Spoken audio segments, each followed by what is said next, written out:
اسرائیل میں حملوں میں بچوں کی جان جا رہی ہے اور دنیا خاموش ہے۔ فلسطین کے سمرتھن میں اترے AIMIM چیف اسد الدین اویسی نے کیا کہا، سنیں۔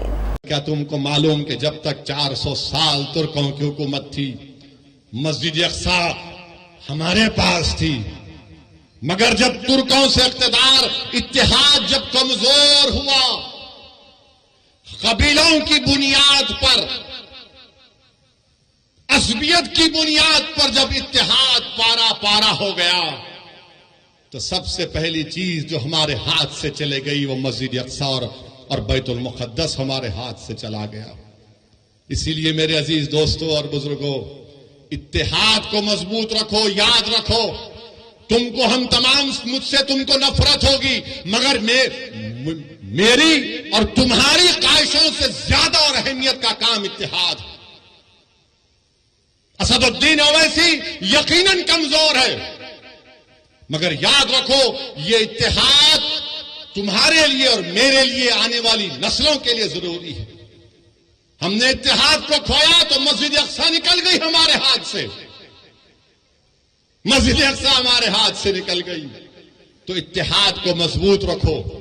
بزرگوں، نوجوانوں، میری عزتدار ماں اور بہنوں، اس گناہگار کی گزارش یہی ہے کہ اپنے اتحاد کو مضبوط رکھو۔ تمہارا اتحاد کمزور ہوگا تو یہ تاریخ تم کو بتا رہی ہے کہ ہم نے کیا کھویا۔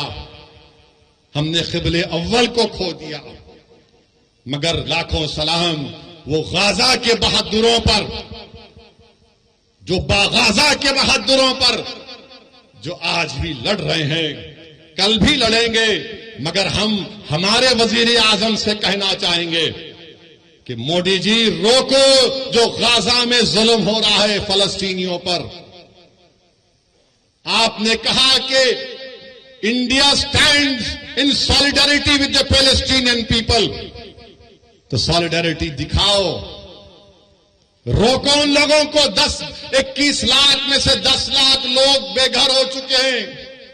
وہ شیطان نتنیاہو ظالم ہے، وار کرمنل ہے، وہ جو ڈھکیل رہا ہے فلسطینیوں کو، ڈھکیل رہا ہے کہ گھروں کو برباد، 6000 بم گرائے گئے۔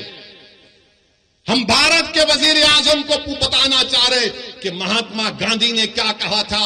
گاندھی نے کہا تھا کہ یہ فلسطین عربوں کا ہے، جس طرح انگریزوں کے لیے برطانیہ ہے، فرینچ کے لیے فرانس ہے، یہ عربوں کی زمین ہے، یہ عربوں کی زمین ہے، گاندھی نے کہا تھا۔ مگر افسوس کی بات یہ ہے کہ آج ہماری حکومت خاموش بیٹھی ہوئی ہے۔ کیوں خاموش بیٹھی ہوئی ہے؟ اگر ہم پوری دنیا میں ایک سپر پاور بننا چاہتے ہیں، اگر ہم اقوام متحدہ کی سیکورٹی کونسل میں ممبرشپ چاہتے ہیں ووٹنگ رائٹ کے ساتھ، تو پھر ہماری حکومت کو، ہمارے ملک کو یہ جو وار کرائمز اسرائیل کر رہا ہے اس کی مذمت کرنی چاہیے۔ جو فلسطینیوں کو غازہ سے نکالا جا رہا ہے ان کی مدد کرنی چاہیے، روکنا چاہیے۔ ارے ان کو پانی دو، دوا دو، لائٹ دو۔ یہ کون سا ظلم ہے کہ تم ان کو مار رہے ہو؟ بہترین سے بہترین ہتھیار امریکہ دے رہا ہے، ارے آپ ان پر ہتھیار برسا رہے۔ میرے عزیز دوستوں اور بزرگوں، ابھی ہمارے ملک کے چیف منسٹر نے کہہ دیا، کیا کہا انہوں نے کہ اگر کوئی فلسطین کا نام لے گا تو اس کو بک کر دو۔ سنو مکھیہ منتری، میں فلسطین کا جھنڈا ترنگے کے ساتھ لگا کے آیا ہوں، میں فلسطین کے لیے کھڑا ہوں اور کھڑا رہوں گا انشاءاللہ تعالی۔ فلسطین صرف مسلمانوں کا، عربوں کا مسئلہ نہیں، فلسطین انسانیت کا مسئلہ ہے۔ اور ہم اس بابا مکھیہ منتری سے کہنا چاہیں گے، اگر آپ کو کیس بک کرنا ہے تو وزارت خارجہ MEA پر